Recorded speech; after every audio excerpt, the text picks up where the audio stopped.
subscription sandwich company. So the PB&J subscription sandwich company, and then I'm going to start my first category, assumptions. And then I'm going to go down here and I'm going to put a couple tabs over, and then I'm going to start with month one. And then I'm going to use this cool Excel tool where you can grab the little corner, and I'm going to drag this along, and Excel is going to give me over here to, I'm going to go out to 26, I'm going to go out to 36 months, which will be a 3-year model.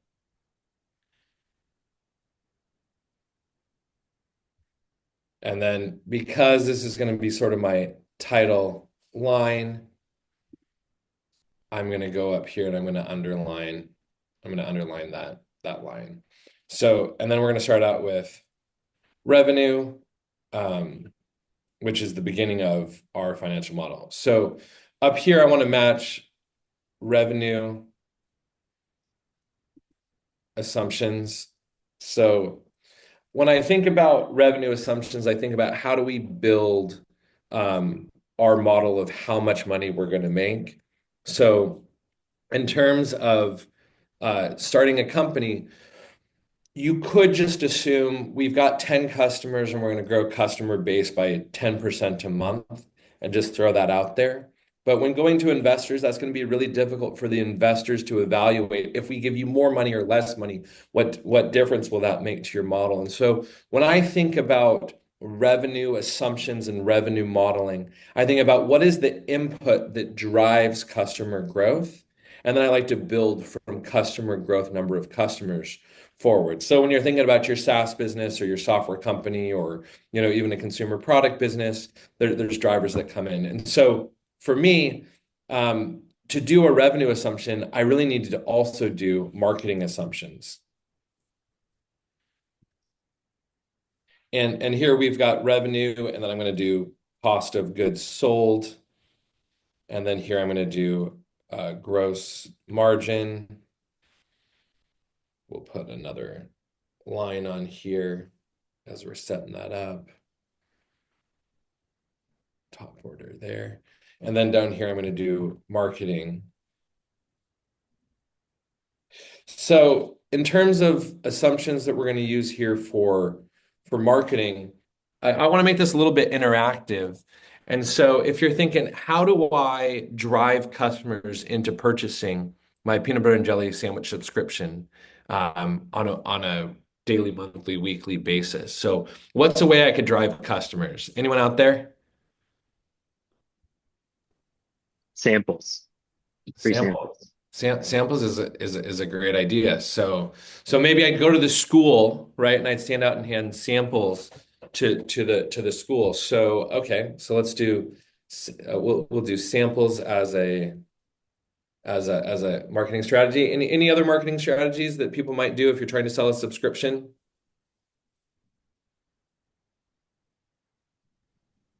Advertise. Advertising, right? Maybe I do that on Instagram, right? Or TikTok. So Insta/TikTok. Any other ideas? Discount codes that you can share for a user. Yeah, discount codes. So maybe we have like a refer a friend deal. Oh, if I could spell it. Friend deal. And really, when you're building your model, you don't need to think about spelling when you're like first starting out. And I probably spelled like 10 things wrong already because I'm more of a math guy, less of an English spelling guy.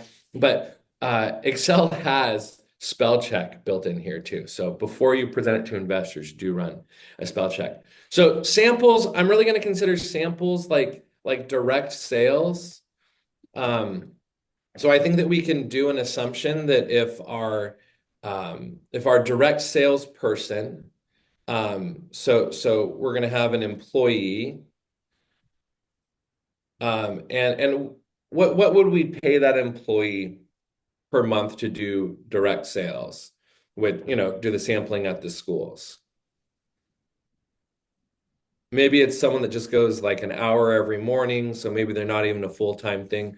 So maybe we pay them, we'll say $500 per week. So let's say $2,000 per month, right? Per month. And then what could we assume? So we're going to assume that when they're doing the samples, and they're doing school drop off. So say first grade through fifth grade, 30 kids per class, two classes. So let's see, what's that? So 30 kids times two classes times five grades. Oops, I'm just doing this little calculation. So that's about 300 potential customers. So let's assume that our direct salesperson can get 300 customers per week. So we'll just say number of customers um, uh, targeted. So that's 300. Oops.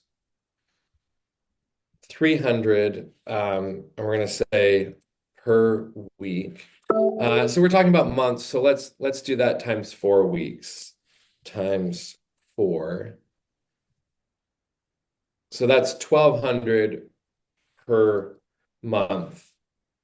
And then we got to determine a close rate that direct salesperson will have. So let's say close rate is 10% because they're really great samples. So here we're going to say direct sales. We're going to pull the $2,000 per month deal. There's another cool trick in Excel. If you put dollar signs in front of the column and the line, when you drag it across, it'll hold the same position. So it'll keep in all of these, it keeps pulling from this direct spot. So we're pulling that out. And I'm going to project that out to 36 months. So we have here number of customers from direct sales. So now that we have one direct salesperson, we know that we're going to get 1,200 per month from that direct salesperson. So there's a couple different things that we could do to be a little bit more fancy here.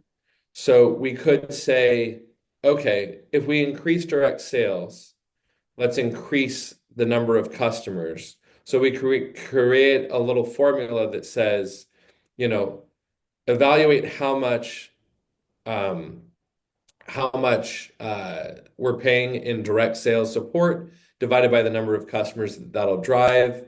And we can create a formula for that. For our purposes here, I'm just going to do it pretty simple and just, roll it on the direct quote here. And then here I'm going to do conversion from direct sales. So I'm going to take the total number of customers times my conversion rate. I'm going to lock down conversion, but I'm not going to lock down the number of customers targeted. And I'm going to drag that across. So you'll see the formula in this column is multiplying by 10%, but against this month 20 amount, I'm going to drag this all the way out to the end of the model. All right, so in terms of our next sort of assumption for driving customers,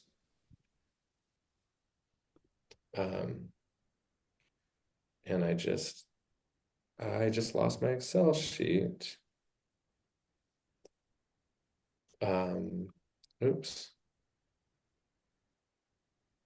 Oh, it just jumped to a different window. That's weird.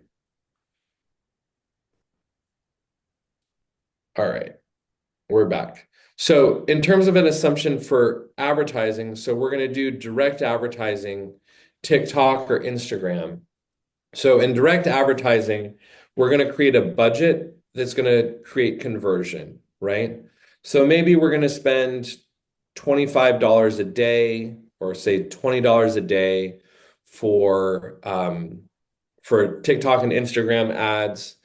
And so we're only going to market on days of the week that kids go to school. So that's, essentially 4 weeks.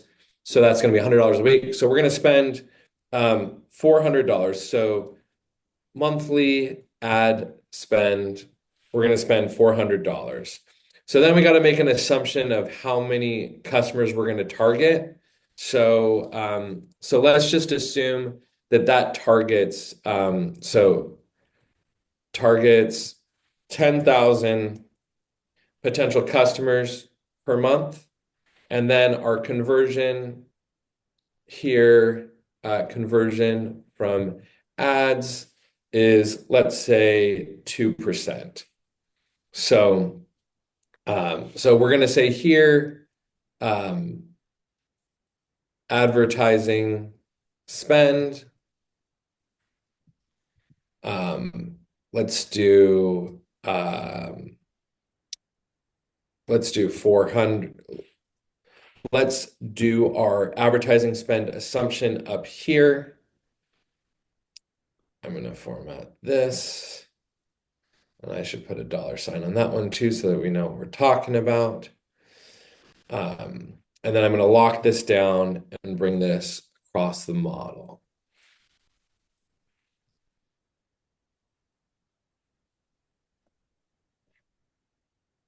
So we've got $400 advertising spend. So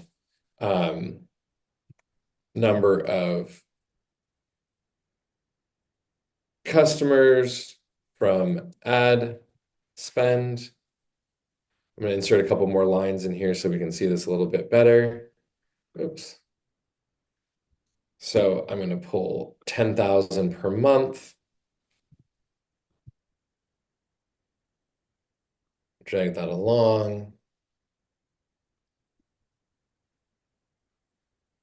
And then I'm going to go conversion from ad spend.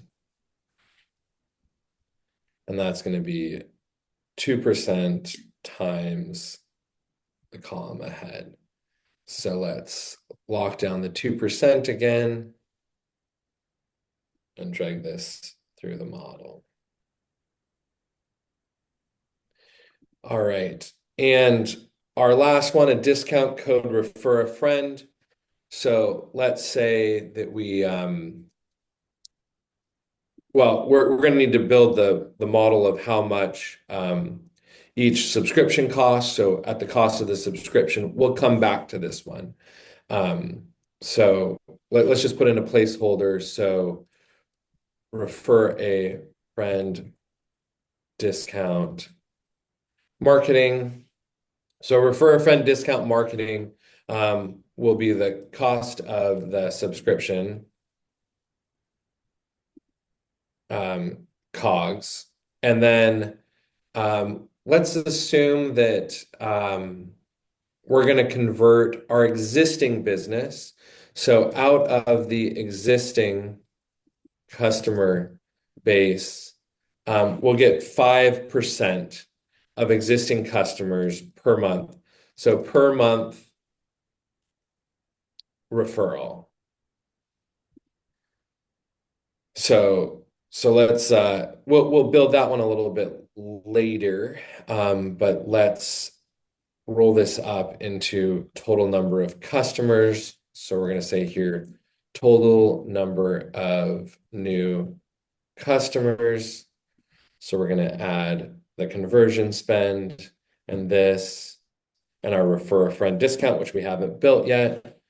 Oh, some customers might actually quit. So let's say we lose customer attrition. Let's say we lose 10% per month of our prior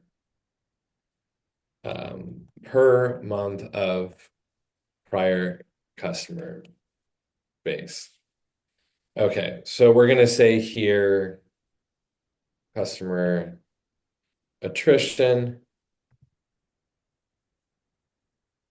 and that's going to be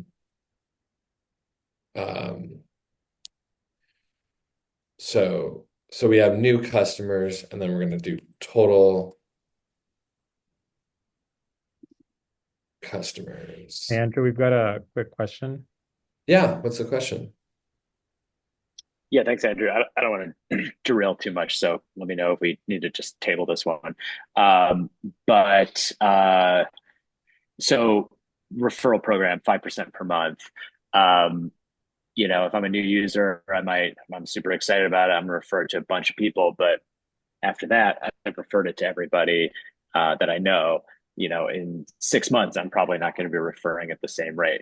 So you said simple is better. Like, how intense do we want to get with this? Um, do you, should I be prepared? I mean, I did bake that into my model, and I don't know if I wasted my time or not because it is just kind of an assumption. What are your thoughts on that? Yeah, so Mike, that's a really great investor question. And I think a smart investor will look at these assumptions and say, bullshit, right? Like these are not real assumptions, right? Like, how is this actually credible, right? And so if that question was asked to me, I would say, well, because we're adding new customers every month, there will be some that fall off and some that continue, but that's a really great question, and we will test that assumption and get back to you, over time, right? And now you have another touch point to reach back out to the investors. 6 months later, hey, you were totally right. It ends up falling off, and really the number should have been 2%, but that doesn't really affect the model. That only takes off, 100,000 in year 5 when we have 100 billion of revenue, right? And so yeah, all these assumptions are assumptions that we have the best guess today that we can create a better assumption for. So here I'm going to take our 10% times our total prior month customers, and I'm also going to make this a negative number, and I'm going to drag this across. So what we're going to do is we're going to take total number of prior month customers. I'm just going to assume we're launching with 100 customers, plus our new customers driven, plus our customer attrition. So that's our total number of customers that we're going to bill that month. And then I'm going to check this. So that's added those three up, our locked assumption of customer growth, and the sum up. So now that I have all three of these numbers here, I'm going to drag this model out. And I'm noticing something that's kind of weird. I have fractional customers, right? So I'm going to say here, I'm going to do some rounding function. Um, and I'm just going to round to the nearest zero because we're not going to have a fractional customer. So round up or down. And there's a lot of these functions. You can just Google, how do I do the rounding function, in Excel? Or when you're typing a function up here, it allows you to sort of make a guess of what it might be and pull those functions. So, all right, so here we go. So now we've got total number of customers. Now what we got to do is we got to turn that number of customers into revenue, right? So we're going to go back up here to our revenue assumptions. I'm going to take this and sort of bring it up a little bit. So put sort of attrition at the top. And I'm going to add a few more lines here. And, in my normal model, this is going to be on another tab, but just for simplicity purposes, we're going to put this on all in one tab so we can see everything. So when I'm thinking about how I'm going to charge for our peanut butter and jelly sandwich company, what would someone pay per day for a peanut butter and jelly sandwich? Anyone have any ideas? Think about tariff costs and all of our craziness today. I don't know if y'all have been to Subway. I was surprised the other day. I went to Subway and I had to pay $12 for a foot long. So I figure a basic PB&J, someone might pay $5 per day. So let's do a price per day of a sandwich. So let's say $5, and then number of days in subscription. We're going to assume a 20 4 times 5 is 20-day month. Your month is technically 22 days on average, but we'll just do it simple here. So total monthly subscription price is going to be 20 times $5. So that's going to be $100 a month subscription. That sounds like a pretty good deal. We also need to probably add in delivery. So it's got to be delivered to either the school or to the house. And if we use one of the like the Uber Eats apps or something like that, and we leveraged an existing delivery system, delivery is about 30% through those apps. So I'd say total delivered subscription is going to be $100 times, I'm going to say 1 plus 30%. Boom, $1.30. So we're gonna have a $1.30 subscription. So here I'm gonna say total subscription um,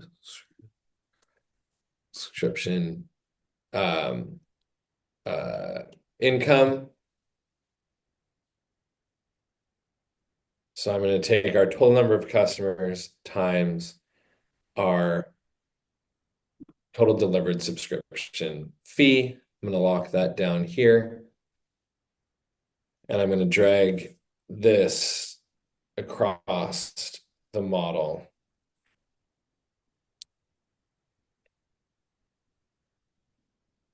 Make this a little bit smaller, but keep this out here.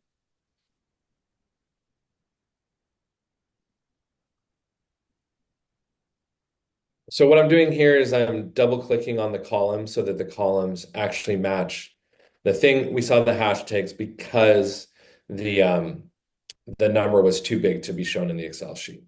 So we've got our total subscription income here.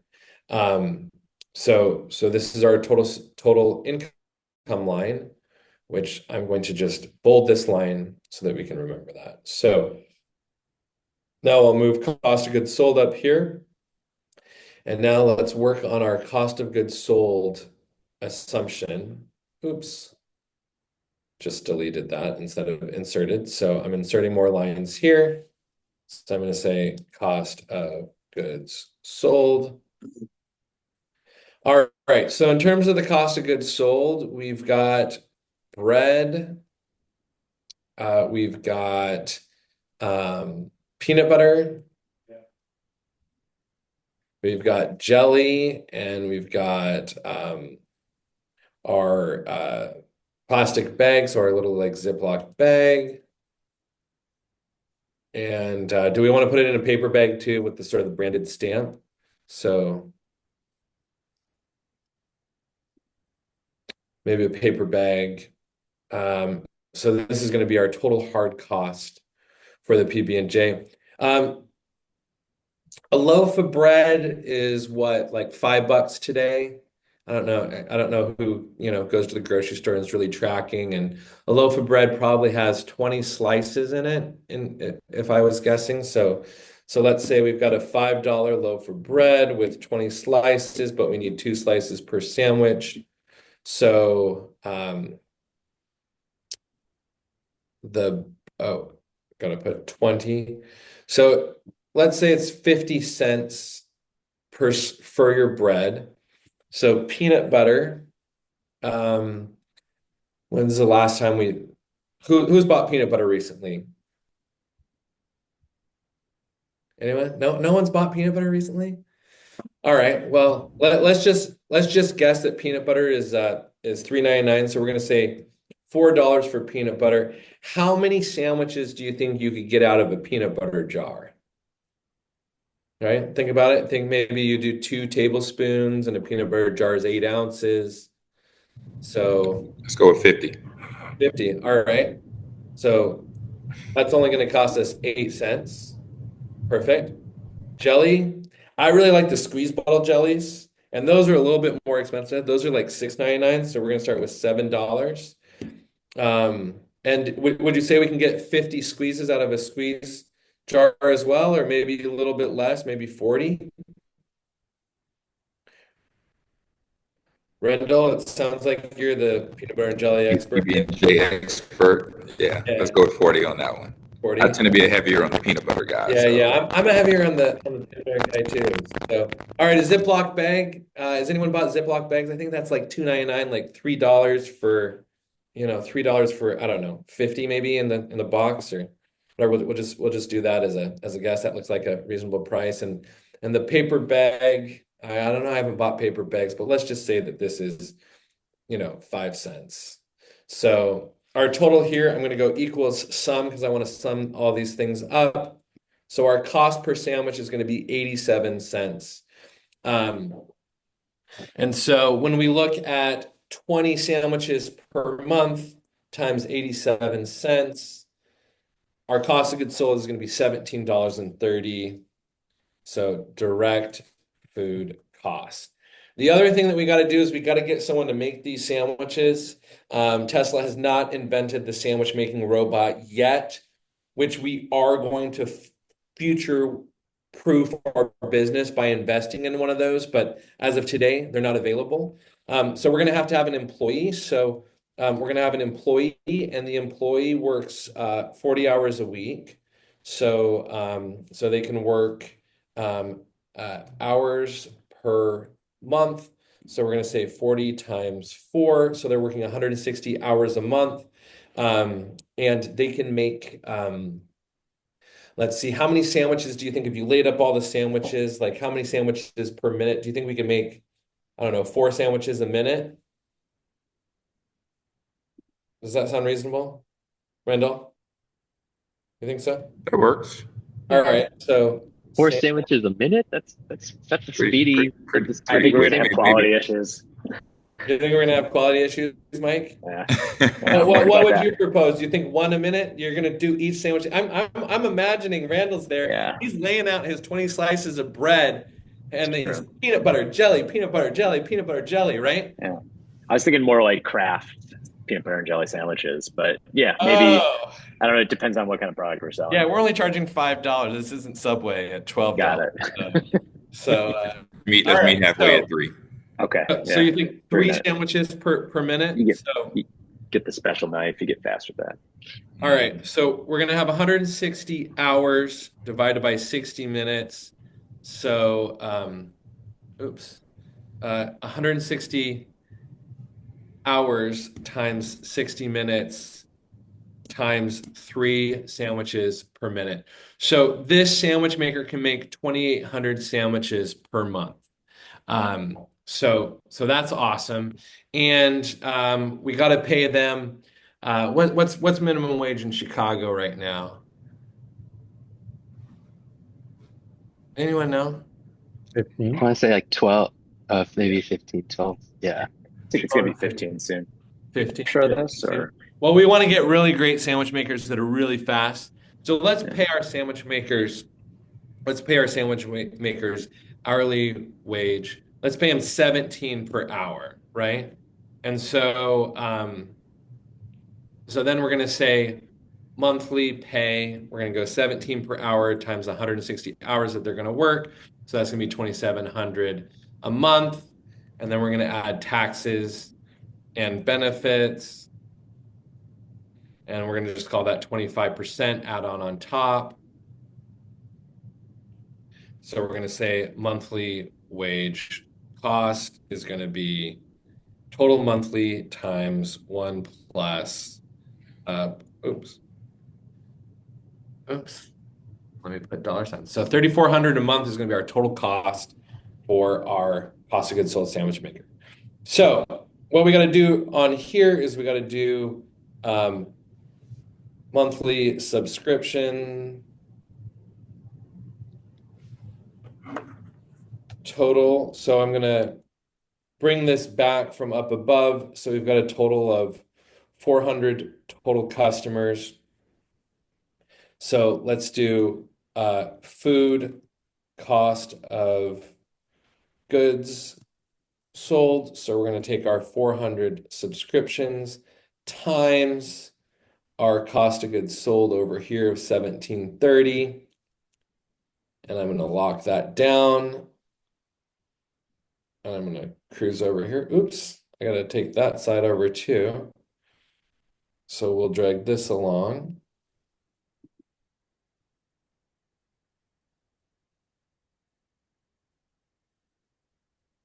All right, and then my sandwich maker can make up to 2,800 sandwich or 28,000 sandwiches.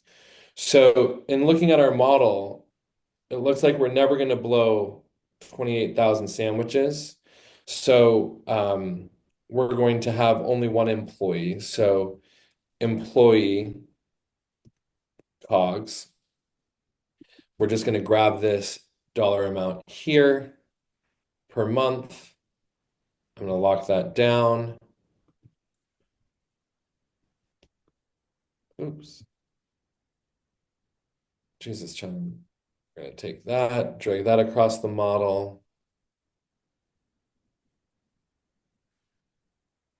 And so our total cost of goods sold here, total COGS is going to be both the employee cost and the food cost.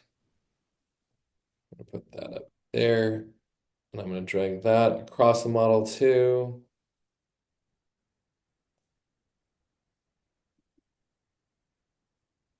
And then I'm going to make my gross margin line a little closer. So I'm going to take our total subscription revenue plus our cost of goods sold, and I'm going to drag that across the rest of the model.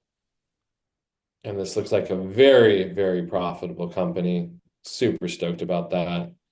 Super great model. All right, so we've got our marketing spend here. So I'm going to say total. Did you mean plus or minus?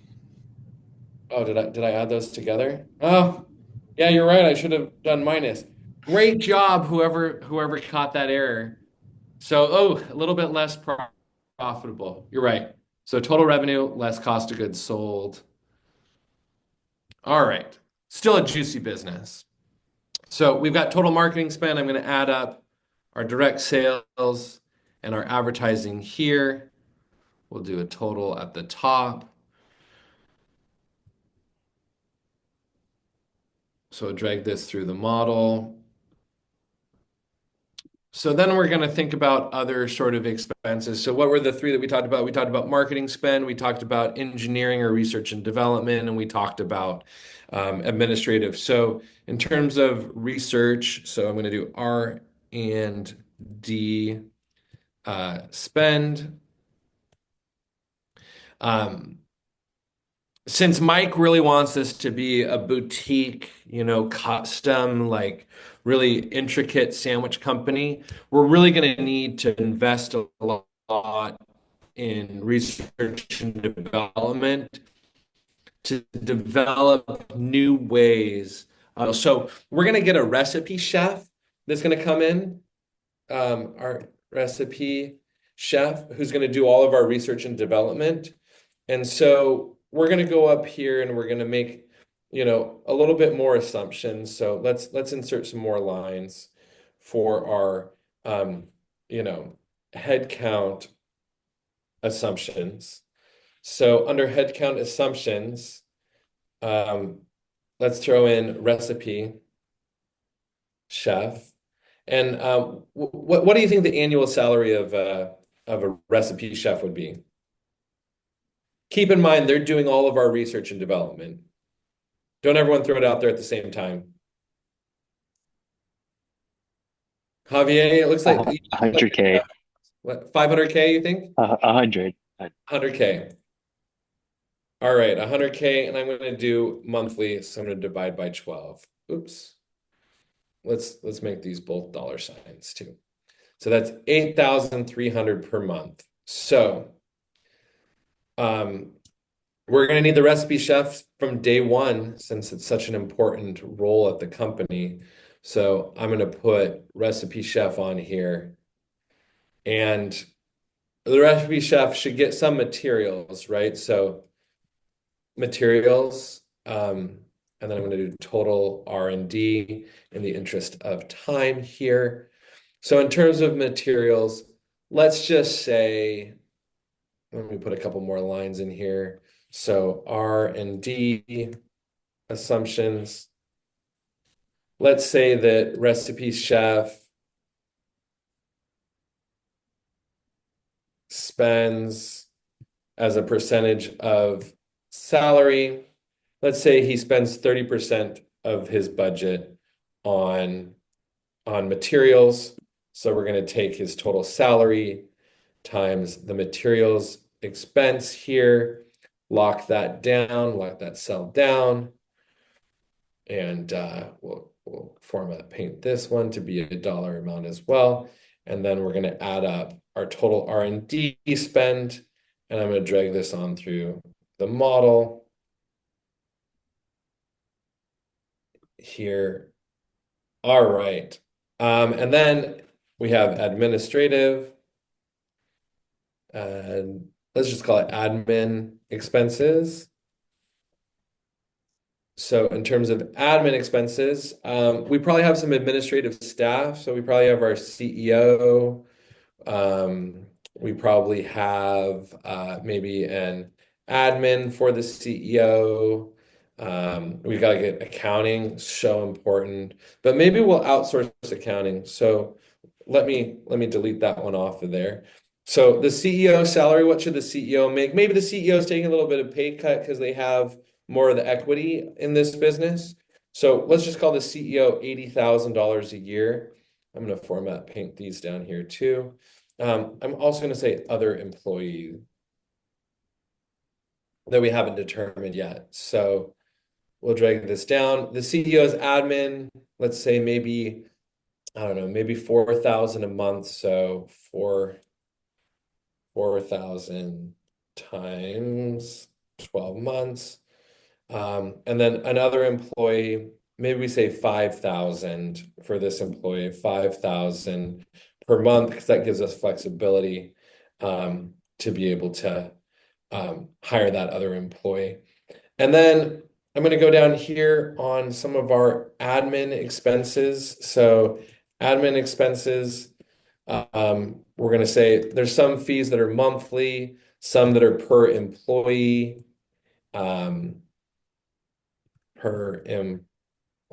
And some that are as a percentage of revenue.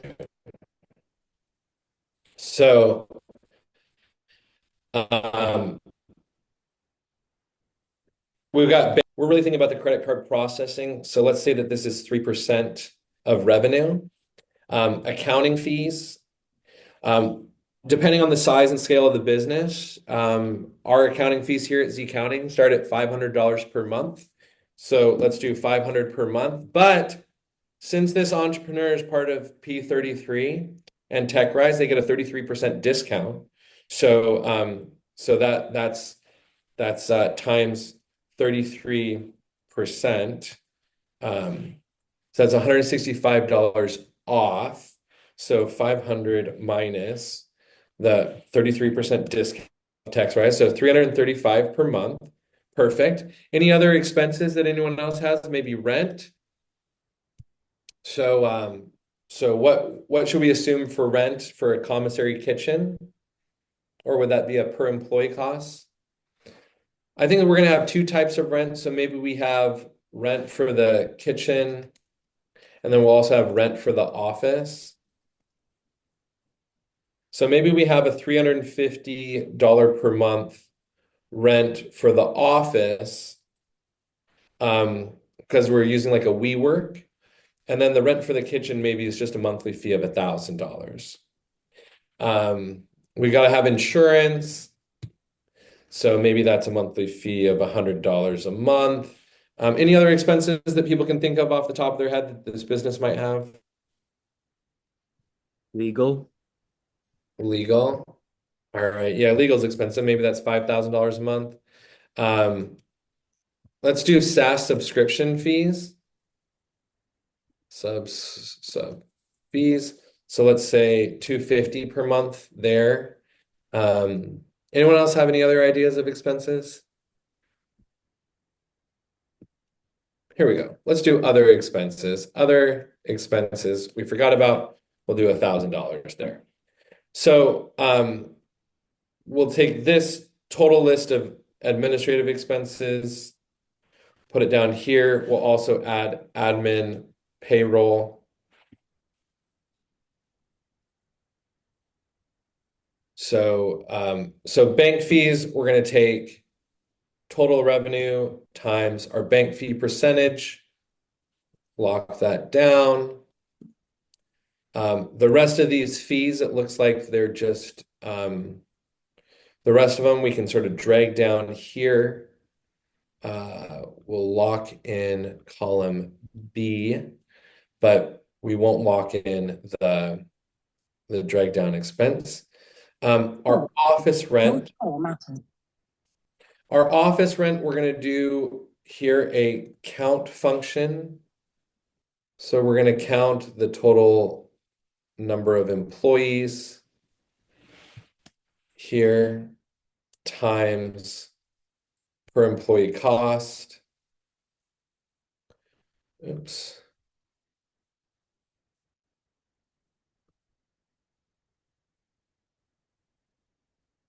So count.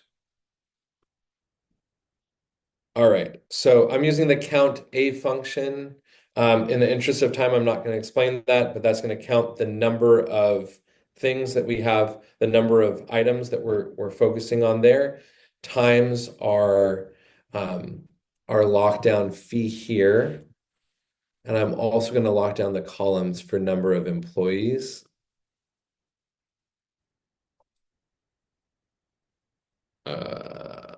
Delete. Ooh, I was on the wrong thing there.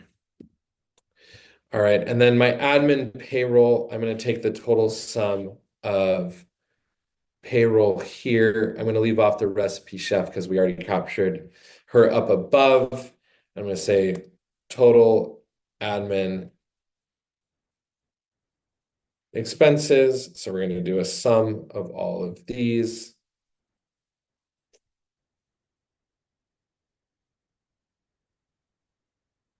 So let's take this totals line. We're going to drag this on through the model.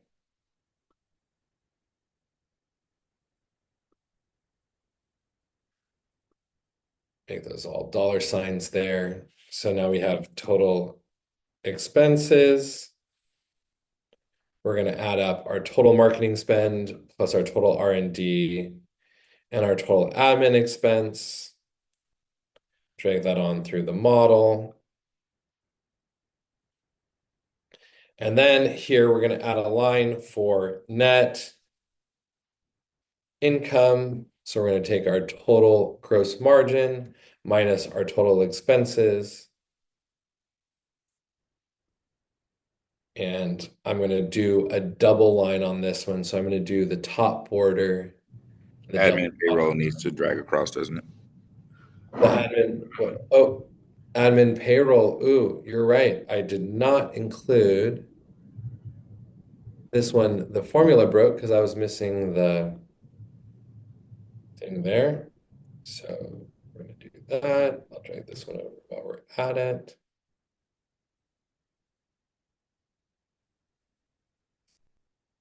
Thanks for catching that too. So, so now it looks like this business, as long as we get those first 100 customers, we don't need any investment to start this business. So either our assumptions are way overvalued and we're going to make way more money than we thought we were going to make, or or this is just a really juicy business that someone should start in Chicago today to become the next millionaire. But if you're an investor coming into this model, because we have these assumptions, we can say, you know what? $5 is a lot for PB&J. What if we only charge $3, right? So now we're going to do a sensitivity analysis. And if you roll this through, now it looks like you're not going to break even until month 3, and then you'll recover your break even. So we can go down here and look at sort of balance sheet items like cash on hand. So, say we start out with $0. and we add our net income. We now can drag our cash on hand through the thing. We can add other assets, and then we can do liabilities. So maybe we have a loan eventually, and then we can do equity, and we have investors.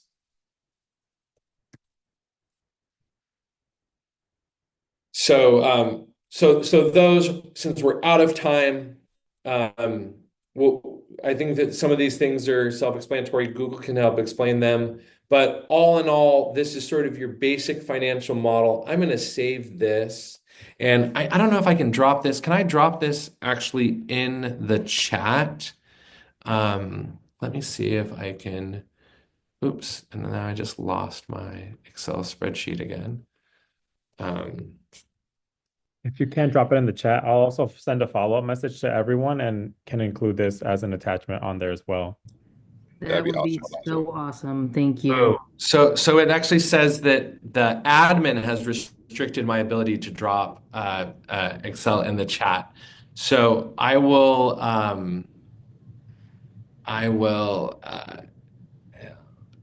Here, maybe. Oh, I'm going to stop the recording now.